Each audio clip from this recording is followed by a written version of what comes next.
I just finished designing a cutaway version of my constant speed propeller. You'll be able to display it on a stand, hang it on the wall, or even mount it to your existing PT6 engine. But more on that later, let's jump right in. As with all my newer projects, I have video instructions, you're watching them right now, and written instructions. I recommend having a look into both. I'll be following them myself in this video. Let's open them up and go through them together. First page is some general information. This prop is inspired by the Hartzell 5-bladed composite propeller. So there's some general information about the company and why I chose this exact prop. Spoiler, it's because it's mounted to pretty cool airplanes that also use the PT6, which you can print yourself. Anyways, next page is the print recommendations. If you have built any of my projects before, this is super redundant. You have heard this several times by now. First point, this model is designed for both printability and accuracy. It remains a challenging build that demands patience and attention to detail. I try to get these models as close to the real-life version as possible, but I have the limitations of FDM 3D printing. I cannot use hydraulics and all the other systems, so mechanically I try to get it as close as possible within 3D printing. It's still a challenging build, so take your time and focus on every detail. All right, next point. Ensure your printer is properly maintained and in good condition. On a well-maintained printer, you can expect minimal print failures. For the both of us, it saves a lot of headache if the prints come out nice and clean because your printer is well-maintained. All right, next point. No AMS is required except for the two colored blades and plaque. So if you plan on printing a striped blade, you will need the AMS and the plaque for the stand. It has text on it. The text has to be printed in a different material or better color. That's why it needs the AMS. All right, next point. Let the parts cool before removing them from the build plate and taking off supports. This is my favorite point and it is super, super important. Please do not rip the parts off the hot build plate immediately. Let everything cool off properly. You can set it aside and let it cool off there, but the parts can actually warp when taking them off prematurely. Also, super, super important, before ripping out the support trees, let the part cool all the way down to room temp. It removes so much cleaner and just saves you a lot of hassle. And your build ends up being way nicer and more pristine. All right, let's get to the tools we'll need. You'll need a driver with an H2 hex bit, flush cutters, and glue. Bearing lubrication and heat gun are recommended. I don't think I have to add anything to that. Let's get right into the bill of materials. Because this is a constant speed propeller, so variable pitch blades, it is mechanically complexer than just a static model. But that is what makes it fun. But we'll need additional hardware, so you'll need 5 6003 ball bearings. Optionally, you can add a spring biasing the blades towards the feather position. This is how it is in real life. Of course, in real life, you also have hydraulics and whatnot. But for this cutaway version, where you'll be able to look at the internals, I think the spring is quite important. You can print it. I have one in the print profiles. Just keep in mind, a printed plastic spring is subject to plastic deformation, so it will not keep its performance throughout its lifetime. If you want a metal spring, it is included in my hardware kits, but more on that in a second. You'll also be needing 62 M2.5 by 10 millimeter screws, 54 M2.5 nuts, and 9 M2.5 washers. As you can see, this project almost uses the same exact hardware as my constant speed propeller, so not the cutaway version. The kit for the hardware stays the same. If you don't want the hassle of sourcing the parts yourself, going through different shops, ordering several things, you can grab this kit. It's one order and you'll get exactly what you need. All right, and with that, we can jump to the prints and parts themselves. As always, I made this nice diagram so you can check if you have all the parts. Go through them, make sure you printed everything, and then we can finally start assembly with step number 1. All right, step number 1, we're gonna grab our spacer, our spinner bulkhead, and our prop shaft. We're also gonna need 4 screws and nuts, so I'm gonna get that out of my hardware kit right here. The fasteners are to the right, and I'm gonna dump them into this small container right here.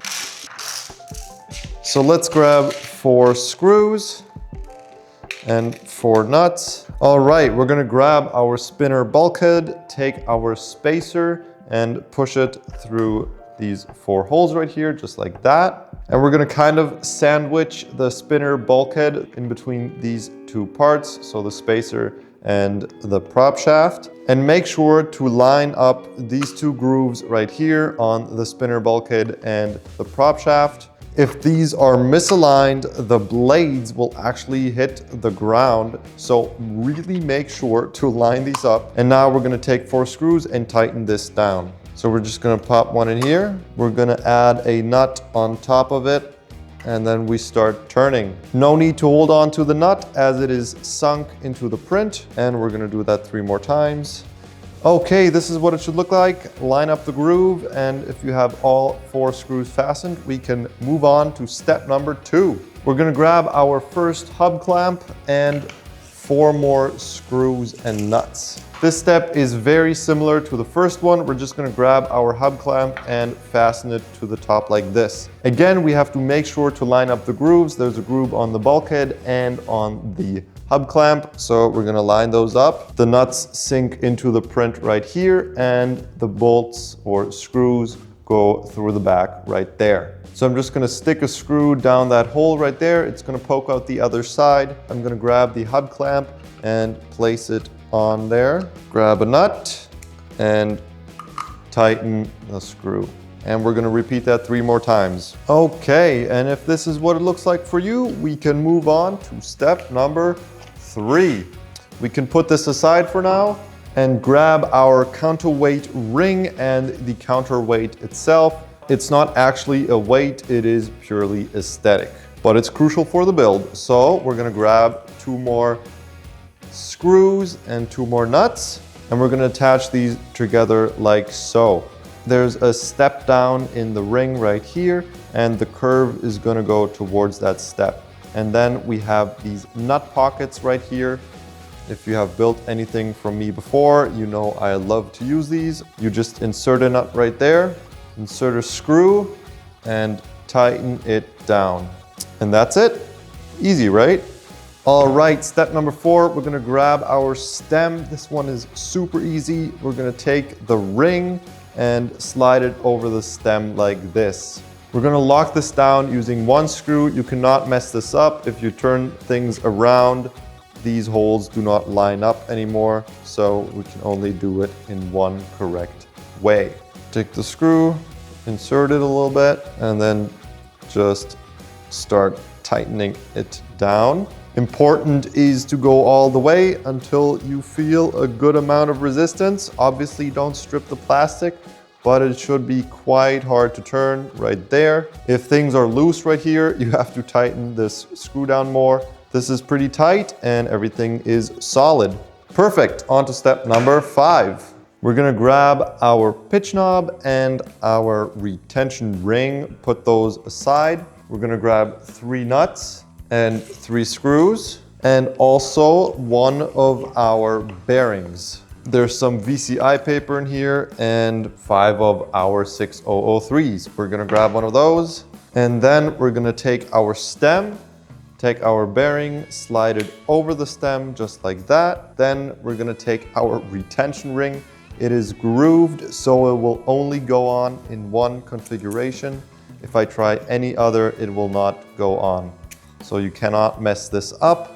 Then we're gonna grab our pitch knob, place it on top just like that. This protrusion indicates where this knob goes. So put the knob above the protrusion.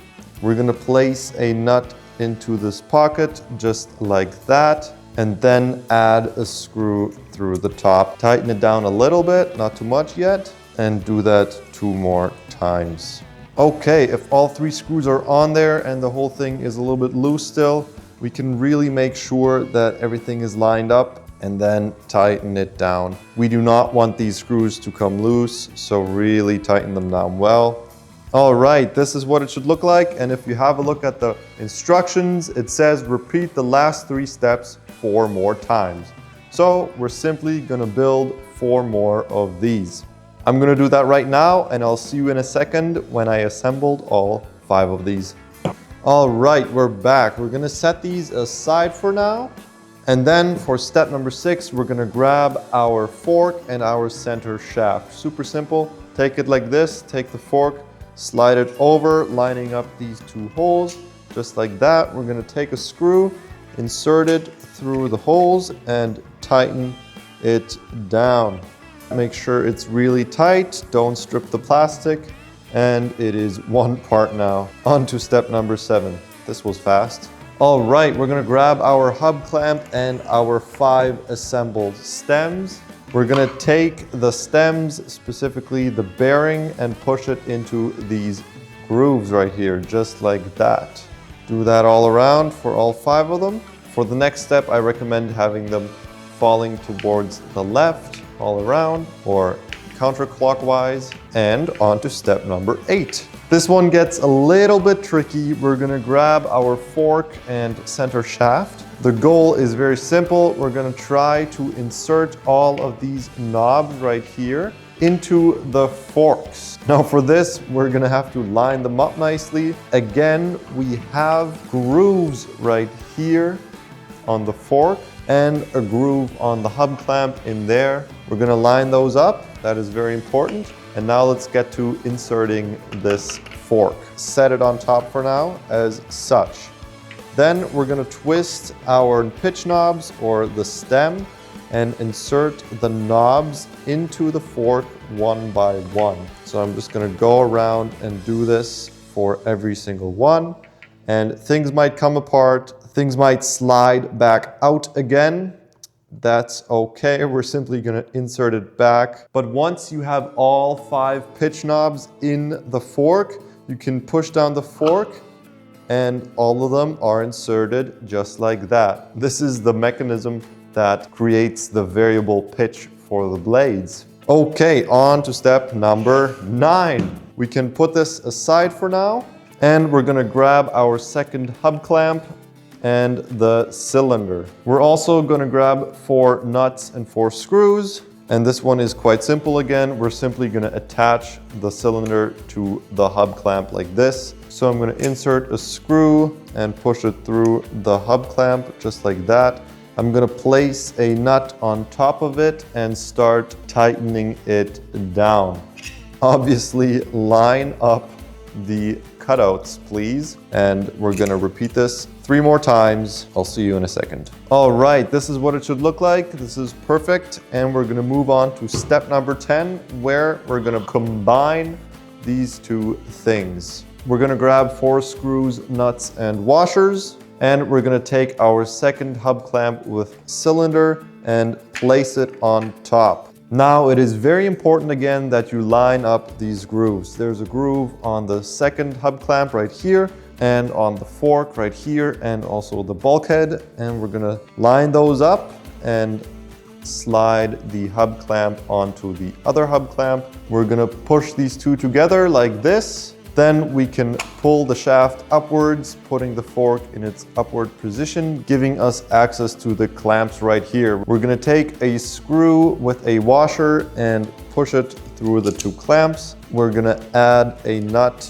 to the bottom, just like that, and then start tightening it down. There isn't much space down here, so you'll have to hold on to your nut using some unconventional methods. In my case, I'm using my flush cutters. We're gonna do that 3 more times, and I'll see you in a second. If everything looks good, we can move on to step number 11. For this, we're gonna grab 5 nuts, screws, and washers, and the cap, as well as our spring from the kit. We're gonna take our assembly, slide the spring onto the center shaft, and we're gonna take our cap and slide it over the shaft. Again, it also has a groove right there, so line that up with the groove down there. Grab a nut and insert it into one of the nut pockets, just like that. Hold on to it. Then we're gonna grab a screw with a washer and push it through like that and tighten it down. Okay, I have the back 3 ones installed now. The only ones left to do are the ones at the front here, but we're not gonna tighten these down too much, just enough to keep the tension. And it's gonna look something like this. Then we can move on to step number 12. This one is quite fun. We're gonna grab our 5 blades and our 5 keyed shafts. We're also gonna grab our glue, and then we can do a dry fit before we use the glue. We're just gonna insert a keyed shaft like that, and then attach it to the rest. If everything looks like it fits and the mechanism is working, we can take this apart again and lock it down with glue. Now we don't want any glue getting pushed out the sides, so I'm gonna use a moderate amount, and then I'm just gonna insert it like that. I'm gonna repeat this for all 5 blades, and then I'm gonna attach them to the actual propeller. Okay, and then we're gonna add some glue to the blade and the keyed shaft and simply insert it into the rest. Keep a little bit of pressure on there for a while, and then we can repeat this for the rest of them. Okay, this is what it should look like. I cannot fit it into the frame. However, we can fully test the mechanism now. If you pull on the shaft, everything should rotate. We can look inside, see how the mechanism works. We can see the spring, and we can lock it in at a kind of cruising pitch. All right, let's move on to step number 13. Also very straightforward. We're gonna grab our spinner dome and attach it just like that. Obviously, match up the cutouts, and then we're simply gonna take 8 screws and attach the dome just like that. No washers needed as the screws sink into the dome a little bit. Let's do this all around, and I'll see you in a second. The whole thing is assembled, and now only thing left is step number 14, which is how we're gonna display this. We have 2 options. No, actually we have 3 options. So we can display it using a stand, and it comes with a plaque, or we can mount it to the wall using the wall mount. The third option is attaching it to the PT6. However, for that you will need a different prop shaft. You will have to use the one used with the PT6, and you'll be all set. I can't wait to see your builds. Now let's put together the stand real quick, and then also attach this thing to the wall. We're gonna grab the stand, of course, the plaque, then the receptacle and the arm. And we're gonna start with attaching the receptacle to the arm. We're gonna push these 2 together just like that and lock it down using a screw. Again, don't strip the plastic, just make sure it is really tight and solid. Then we're gonna do the same thing with the arm and the stand. We're gonna push this together, and then we're gonna join them using another screw. We can set this on the table and then attach our plaque by simply inserting it into the stand like that. If you want a more secure connection, you can glue this down, of course. And now let's attach the prop. Okay, we're gonna grab the prop and attach the stand just like that. Set it on the table. Here is what it looks like. Fully functional, really, really cool. Now let's attach it to the wall. As for the wall mount, the only thing we have to keep in mind is to point this arrow or this hole upwards. This is to get the pentagon in the right orientation. Other from that, there is nothing special about this wall mount. It is like mounting anything else to your wall. So I'm just gonna mark my 3 points right here.